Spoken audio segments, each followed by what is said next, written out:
Halo semuanya, kembali lagi bersama gue di sini, Faris Sasarian. Oh ya, sebelumnya gue mengucapkan selamat Lebaran, minal aidin wal faizin, mohon maaf lahir dan batin. Maafin segala semua kesalahan gue, ucapan atau sikap. Nah, hari ini gue mau nge-review mobil yang spesial. Ini mobil elektrik. Iya, ini Hyundai Kona Electric. Terima kasih Hyundai Andalan Pancoran udah nge-provide mobil ini untuk dipinjemin ke gue selama Lebaran kemarin.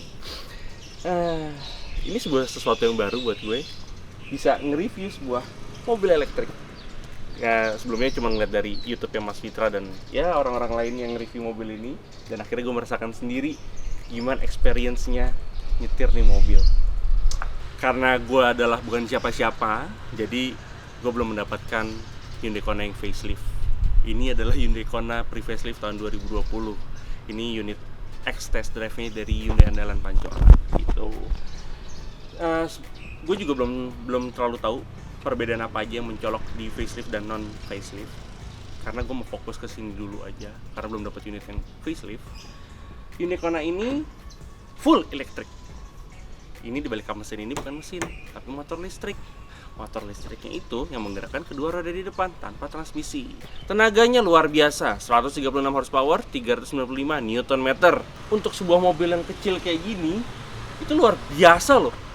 Itu mungkin hampir mirip sama Pajero dan Nissan Terra. Nissan Terra sama Pajero itu kan 400-an Nm, ini 395. Jadi teman-teman bisa bayangin lah ya, gimana kejambaknya ketika ini kita akselerasi secara spontan. Uhuy, ya kan? Terus, nah ini yang lucu, plat nomornya kenapa biru? Itu menandakan bahwa mobil ini elektrik. Kenapa? Pajaknya murah. Kalau nggak salah, itu Ioniq ya. Ioniq itu pajaknya itu nggak nyampe 3 juta kalau nggak salah. Apalagi ini ntar gue coba cek pajaknya berapa. Terus, yang membedakan Kona elektrik sama Kona bensin biasa adalah dari grillnya. Dari grill, dari bentuk velgnya. Kalau Kona bensin itu kan ada kayak kisi-kisinya. Kalau ini nggak ada, ini plong, tutup aja habis. Dan ada motif-motif kayak gini. Di sini, ini buat tempat makannya dia. Dia makannya pakai listrik. Tinggal colok ke sini dari listrik rumah. Ada kabelnya juga. Gitu. Yang paling nggak sabar untuk dinantikan dari sebuah mobil elektrik adalah berkendaranya tuh gimana sih? Rasa berkendaranya gimana? Gue nggak bakal banyak ngomong tentang fitur eksterior, interior. Teman-teman pasti udah banyak nonton di channel-channel lain. Gue bakal menyampaikannya dengan cara gue yang mudah-mudahan gampang dimengerti sama teman-teman. Jadi gimana sih rasanya mobil elektrik di kalangan milenial? Murah nggak sih? Mahal nggak sih? Terus memudahkan atau malah menyulitkan buat teman-teman? Oke, kita langsung aja nyobain si Kona elektrik ini.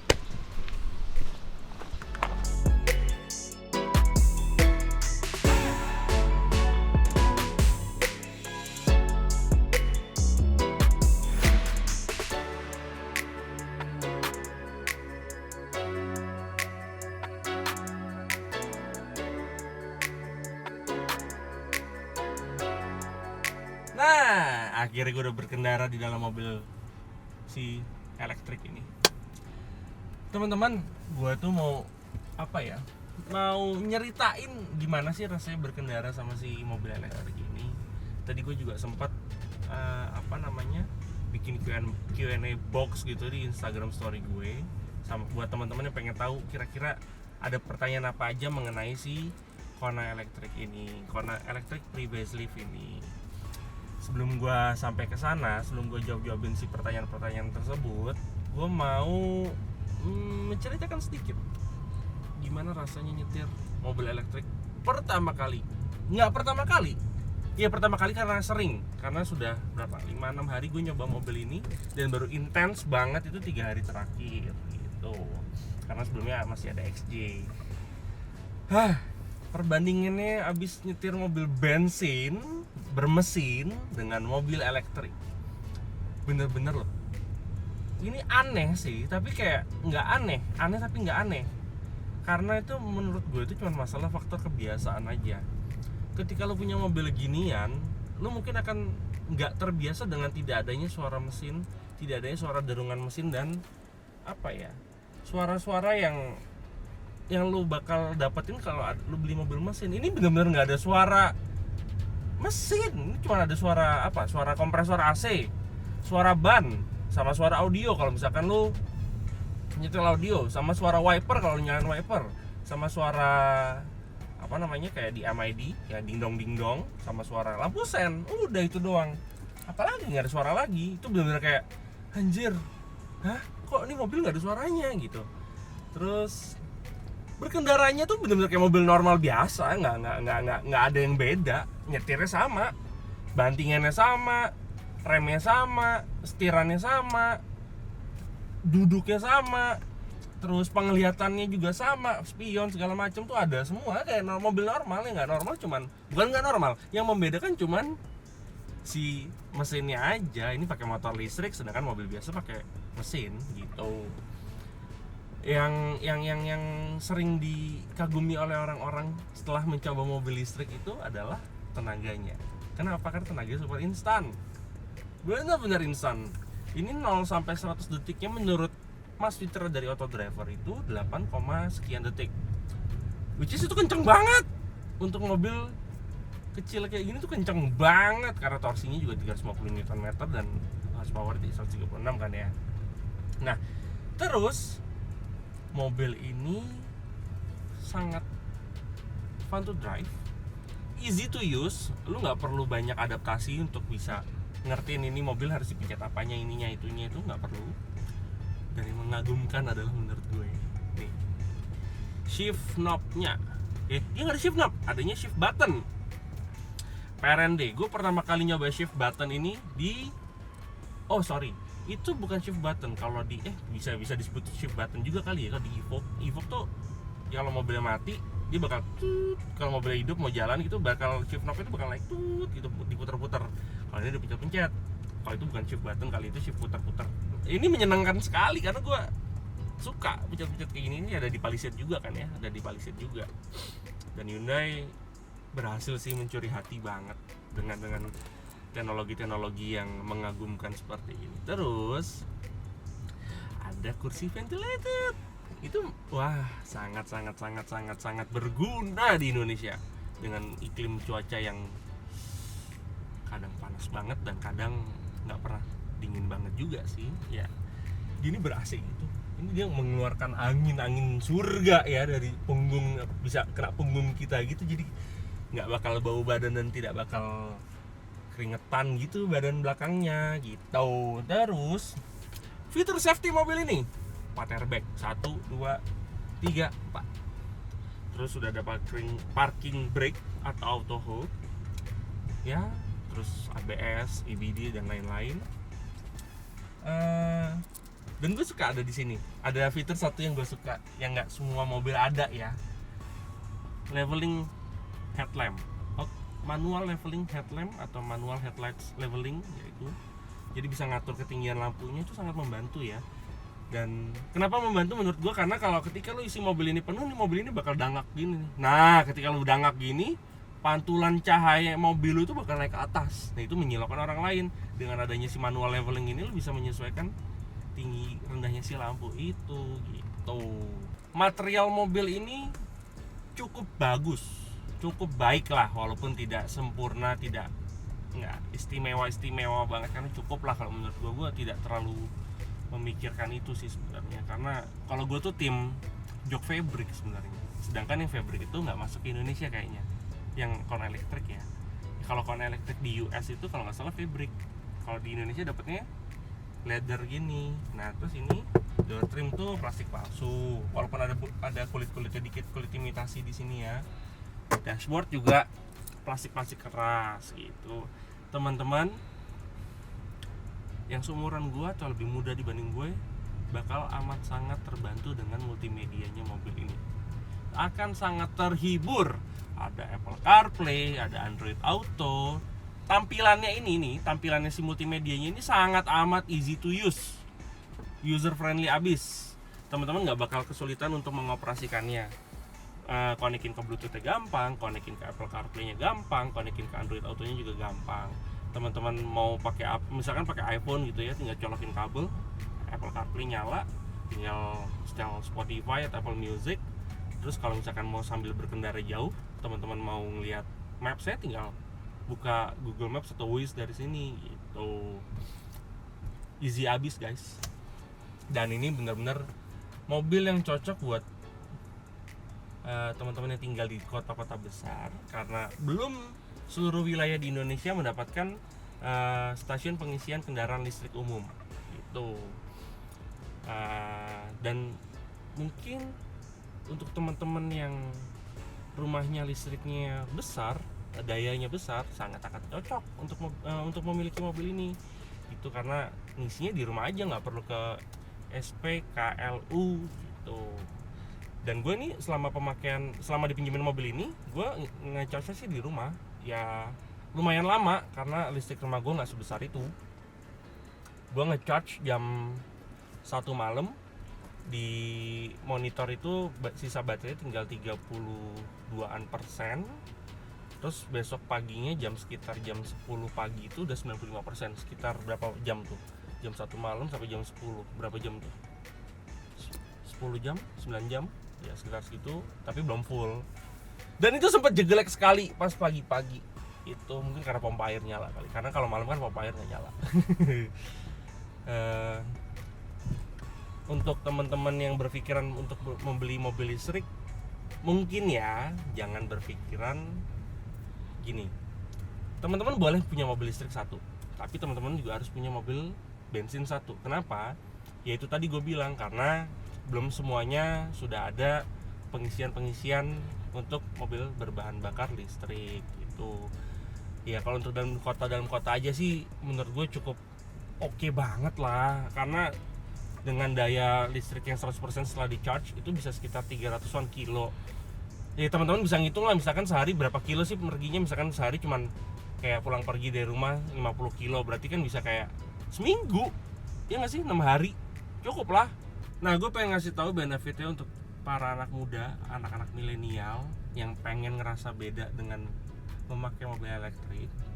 Benefitnya adalah murah dalam konsumsi bahan bakar, karena dipakai listrik. Itu pernah dihitung sama Mas Fitra, dengan jarak 30-an kilometer sehari dalam sebulan, Mas Fitra cuma menghabiskan uang 250.000 untuk membayar listrik. Sedangkan kalau untuk mobil biasa, mobil bensin tuh sekitar 1.300.000, 1.400.000, which is itu sangat amat murah. Satu tuh. Yang kedua, murahnya lagi adalah tidak ganti oli mesin, tidak ganti oli matic, tidak harus ngisi power steering, harus apa lagi ya yang tenis gitu, ganti busi dan lain-lain.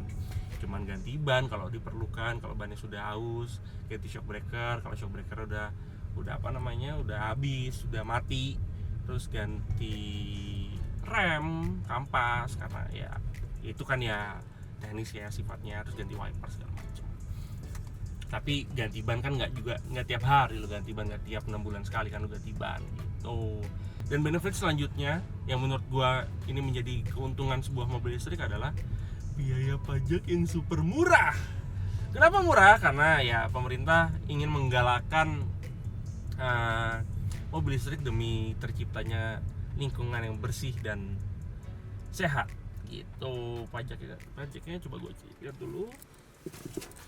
Kalau Ioniq itu sekitar 2 jutaan. Kalau ini tuh sekitar 3,3. PKB-nya 2,9. Masih oke lah.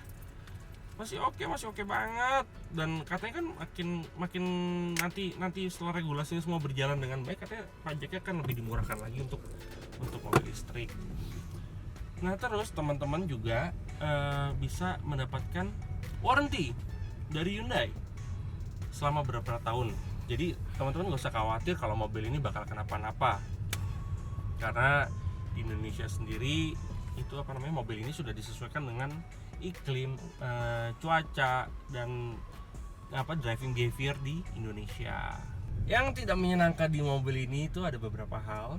Yang pertama, harganya. Ya, harganya mahal. 670 juta pada tahun 2020 kemarin pas dia meluncur pertama kali di Indonesia. 670 juta sekian. Mahal di awal sih, tapi sisanya tuh murah, pajaknya murah, maintenance-nya murah, segala macam. Yang kedua itu bentuknya, bentuk mobil ini eksterior maupun interior. Nggak bisa semua orang bisa langsung terpikat dengan bentuknya si Kona Electric ini. Mungkin segelintir orang, itu mobil elektrik, segelintir orang, itu mobil apa ya? Kok bentuknya aneh? Kayak gitu. Kalau gue ngeliat dari sisi orang ya yang pernah ngobrol sama gue gitu loh ya. Dan yang ketiga itu, Indonesia untuk SPKLU belum memadai karena masih dibangun semuanya. Mudah-mudahan pemerintah bisa cepat membangun untuk provide si pengisian bahan bakar kendaraan listrik ini. Karena bingung kan kalau misalkan teman-teman rumahnya misalkan di Tambun gitu ya, tapi kerjanya di Sudirman, itu kan sekitar 50-an kilo kan per hari, 50-60 kilo. Nah bayangin kalau mobilnya pakai mobil listrik, terus di kantornya nggak ada tempat buat ngecharge, terus pulang pergi macet bla bla bla, terus kalau misalkan listriknya mati gimana? Nah itu pusing sih, itu pusing karena satu-satunya cara adalah towing atau ya syukur-syukur ada tempat untuk ngecharge gitu. Nah itu yang harus di-provide sama pemerintah Indonesia sih. Itu ya kekurangan yang akan bakal disembuhkan ya dalam waktu ya, itu tinggal nunggu waktu aja sih, karena ini trennya ke depan, karena trennya ke depan bakal jadi rata-rata tuh mobil listrik semua. Porsche aja udah pakai mobil listrik, udah bikin juga mobil listrik kan, Audi juga udah ya kalau nggak salah ya. Nah, menurut gue ada satu lagi kekurangan ini mobil. Gue kan udah 3 hari intens nyetir di mobil ya. Gue hampir berapa kali ditabrak sama motor, atau motor itu kayak kaget gitu sama ini mobil. Kenapa? Karena nggak ada suaranya sama sekali. Dan menurut gue faktor klakson yang nggak bagus-bagus amat ini sangat amat penting gitu loh. Kenapa? Karena ya setiap ada motor yang mendekat gitu pasti gue klakson, karena kalau nggak gue klakson dia nggak bakal tahu ada mobil di sini. Tuh sebel juga sih buat gue gitu. Nah ya itu sebenarnya nggak penting-penting amat, tapi penting sih karena menyangkut keselamatan kan ya gitu. Nah sudah tiba di akhir video, gue akan menyimpulkan bagaimana rasanya 3 hari atau lebih bersama Hyundai Kona Electric. Ya, ini pengalaman baru banget buat gue dan alhamdulillah terima kasih Hyundai andalan Pancoran. Terima kasih banyak udah provide Hyundai Kona Electric ini buat gue. Buat gue ini yang siapa sih ini gue gitu loh, sampai bisa dipinjemin. Tidak bisa dimungkiri kedepannya mobil-mobil yang ada di Indonesia mungkin akan begini semua. Gua sangat amat tidak sabar pemerintah untuk memprovide SPKLU di mana-mana. Itu sih impian gue ketika sudah mempunyai mobil listrik nanti, karena itu memudahkan semua orang yang memiliki mobil listrik. Karena kekhawatiran orang saat ini yang belum dan atau akan membeli sebuah mobil listrik adalah itu, karena tidak semua rumahnya memiliki daya listrik yang besar. Gue merasakan tidak ada perbedaan yang signifikan terhadap mobil biasa maupun mobil listrik. Cara nyetirnya sama, pengoperasiannya semua sama, terus fitur-fiturnya juga kurang lebih sama. Mungkin ini ada yang lebih banyak fiturnya dibanding mobil biasa. Dan untuk gue pribadi mungkin belum bisa mendapatkan semua mobil listrik. Kenapa? Karena harganya super mahal banget. Buat gue tuh mahal banget nih mobil. Ya tapi walaupun benefitnya banyak, tapi ya saat ini mungkin belum. Mungkin ketika nanti ada rezeki lebih, gue akan beli satu mobil listrik. Yakin gue beli, yakin, jamin. Kenapa? Istri gue suka banget mobil listrik. Istri gue suka banget mobil listrik. Dan dia bilang, aku mau mobil listrik, kayaknya enak ya, nyaman ya, nggak berisik ya, cuma tinggal nge-charge doang ya. Ya kalau listrik, kalau istri udah punya mau kan pasti mudah-mudahan di situ ada doanya supaya gue dilancarkan dalam pekerjaan, mendapatkan rezeki-rezeki lain gitu, amin. Nah teman-teman semua, itu aja video dari gue tentang si Hyundai Kona Electric. Teman-teman harus nyobain sih mobil elektrik biar terbuka tentang teknologi-teknologi baru di sini.